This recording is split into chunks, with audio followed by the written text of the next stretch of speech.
ॐ अथ श्री गणेश मंगलाष्टकम्। गजाननाय गांगेय सहजाय सदात्मने गौरीप्रियतनुजाय गणेशायास्तु मंगलम्।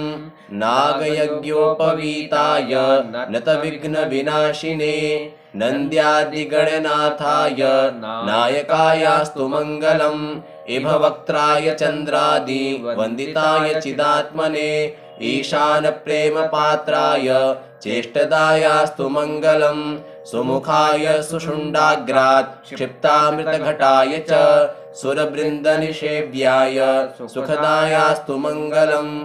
चतुर्भुजाय चन्द्रार्ध विरसन्मस्तकाय च चरणावनतानन्त तारणायास्तु मंगलम्। वक्रतुण्डाय वटवे वन्द्याय वरदाय च विरूपाक्षसुतायास्तु विघ्ननाशाय मंगलम्।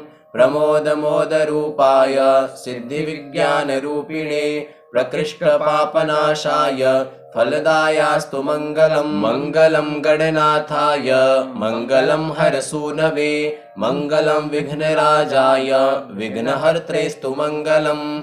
श्लोकाष्टकमिदं पुण्यं मंगलप्रदमादरात् पठितव्यं प्रयत्नेन सर्वविघ्ननिवृत्तये। इति श्रीगणेशमङ्गलाष्टकम्।